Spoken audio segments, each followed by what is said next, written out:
Our next speaker, his name is Todd Birmingham, and he was actually in the very first class I taught here at Watervliet High School, and now he has come back to teach here, and which is a great thing. He's a distinguished educator, he's an actor, and he is working right now on his national board certification, which is a very intense, rigorous program for an educator. And Todd is in the middle of that right now. And he's a graduate of the class of 1992. And at this point, I would like to introduce Mr. Todd Birmingham.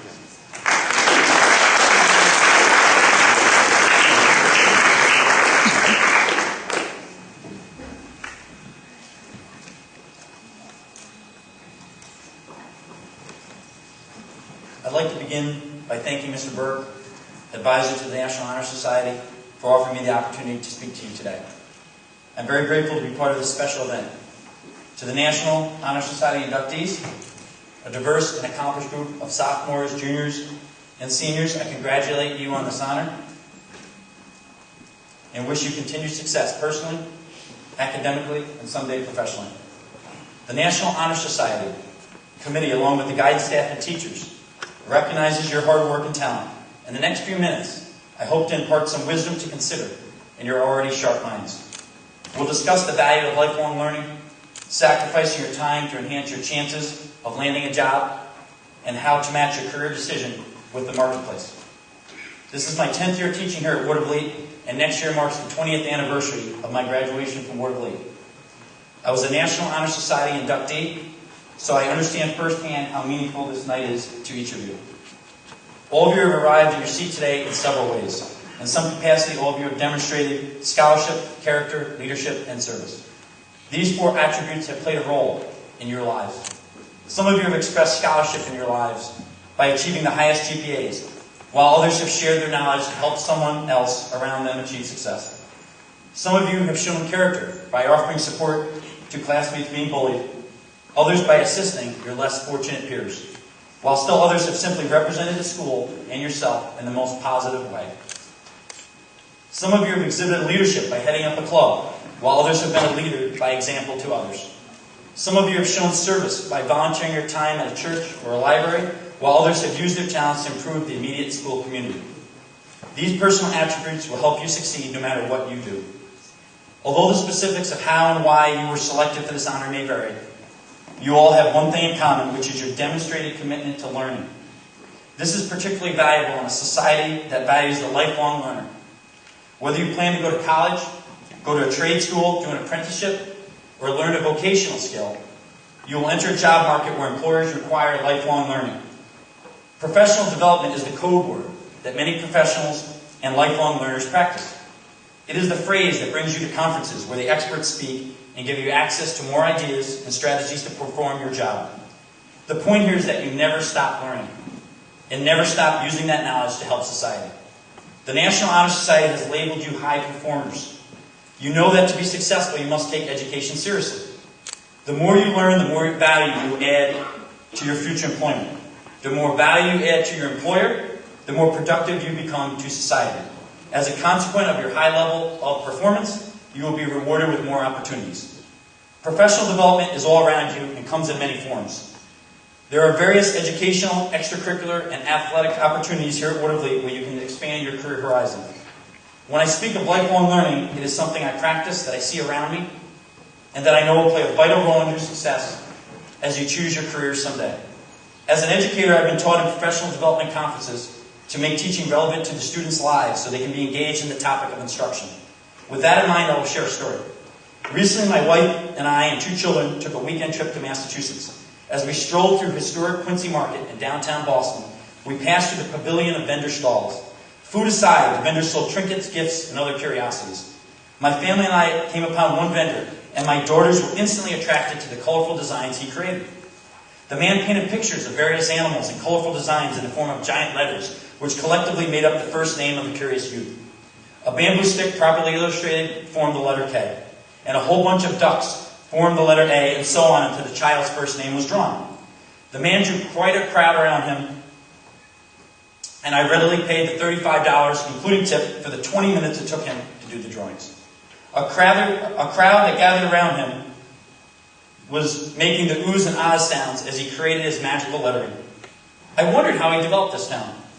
How much time did it take him to develop this skill? Was it a family tradition or trade passed on from generation to generation? So I asked the man, Mr. Wayne, where did you learn this skill? He sheepishly smiled and gave me his one-word response, webcam. I repeated, webcam? He said yes. He went on to say that he found a website online and wanted to learn this trade so he could make a living. Now that is professional development in the purest sense. This leads me to my next point, which is to offer some advice to all of you who are graduating or who are already starting to consider whether or not to go to college someday. I am sure you have all heard this statistic that college graduates earn 84% more over a lifetime than those with only a high school diploma. We're going to examine some more data in just a moment. But first, if you decide not to go to college, you should look at any job you take as an experience. You will learn communication skills and how to get along with diverse coworkers, customers, and bosses. College won't necessarily teach you that, and you cannot place a dollar value on any of those things. You may even decide to attend college part-time over many years and learn how to manage your time effectively. For those of you who will attend college, in my opinion, it is not a place for everyone to discover themselves, as much as it is a place that gives you an opportunity to increase your standard of living. When considering what field you want to work in someday, you can ask yourself these questions. How ambitious am I? How important is money compared to my free time? Do I want to work 80 hours or 90 hours a week? Do I want to work outdoors, indoors, or travel as part of my job? How many years do I want to be in college? Do I want to go to graduate school? Do the research to know better what you want to do and can do. The Center for Labor Market Studies at Northeastern University cites that in the year 2000, 75% of college graduates held a job that required a college degree, and now that number is only 60%. The translation is that there are fewer jobs to be had requiring a college education. The National Association of Colleges and Employees surveyed more than 170 colleges, revealing that in 2011, there was an average of 21.1 applicants for every open position. Of course, in certain professions, like teaching, that applicant pool goes way up, and competitors for the job you want will have as much as a decade or more of experience for a very limited amount of vacant positions. A key point is when you are saddled with student loan debt and you have a college degree and cannot find a job in your chosen field, the longer you are out of the marketplace, the harder it is to land an interview for the job that requires the degree. I don't want anyone in this room to not be able to find a job after graduating from college, so I ask that you carefully consider what you choose to study if you decide to go to college. I'm not suggesting you necessarily learn your trade through a webcam, but I do think you can research all the intricacies of what you want to learn, just like Mr. Wayne. And remember, it's not as simple as this sounds like a lot of fun. I want to do this with my life. It is also about the importance of knowing the available jobs in marketplace for the career you're interested in, as well as networking, getting internships, building a resume, and having specific and realistic career goals. Starting your job search a year or more before you graduate by working closely with the college career planning office. The payoff of a college education is not fully realized if you cannot find a job you are educated for. According to the National Association of Colleges and Employers, only 24% of this year's graduates from college reported having a job following graduation. All of you can discover what percentage of students graduate in just 4 years in your chosen field of study. All of you can research what percentage of graduates land a job after graduation in your chosen field of study. Some sectors of the economy show more strength than others. Follow the money, and your job prospects can widen. Consider Mr. Stephen Hemsley, the 58-year-old CEO of United Healthcare, who had a one-year compensation package of $102 million in 2010, ranking him the highest-paid CEO in America. That comes to $279,452 a day, and many of you may be saying to yourselves, a fair day's pay for a fair day's work. You can benefit by doing the research to know which occupations produce high-paid jobs. I called the Albany College of Pharmacy the other day and learned that it takes 6 years to get a pharmacy degree. 100% of graduates gain employment upon graduation, and the average starting pay is $115,000 to $120,000. This is a fair amount of money for a 22 to 23-year-old, considering that most people never earn that level of annual income even once in their lifetime. If 100% of graduates are gaining employment in the pharmacy occupation, while only 24% of graduates cumulatively across all fields, that data suggests there's an inadequate supply of jobs available to apply to for students graduating with certain college majors. Based on a first-of-its-kind census data, Georgetown University just released a report that shows an undergraduate major in college is strongly tied to a student's future earnings, as the highest-paying majors provide salaries 300% greater than the lowest-paying. The study cited the highest-earning majors are engineering and pharmaceutical scientists, while the lowest-earning majors are education, art, and social work. According to Anthony Carnevale, director of Georgetown Center on Education and the Workforce, it's important that you go to college and get a bachelor's degree, but it's almost 3 to 4 times more important what you take. He goes on to say, we don't have a system in the United States where we align what you take with career prospects. Nobody ever tells you when you go to college what happened to the other people who took it before you. Governments at the federal, state, local level, month after month, are cutting tens of thousands of jobs, while the private sector has gained jobs in nanotechnology, engineering, information technology, computer science, and healthcare.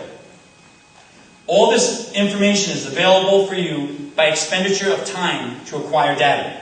Please carefully consider it before choosing your major in college. I know many of you are here today because of your social consciousness and for your endeavors to make this planet a better place. But I also know you all will have responsibilities. It is wise to consider the financial consequences of your decisions in an economy where high-skill and high-paid jobs are highly competitive. The practicalities of finding a job that one trains for are inherent. Spend the time and effort to make the right career choice. Continue your passion and commitment to lifelong learning, not only throughout your schooling, but also as you enter the workforce. Your National Honor Society membership is an important milestone in your journey to achieving success in whatever you decide to do. Good luck, congratulations again, and thank you for the opportunity to speak with you today.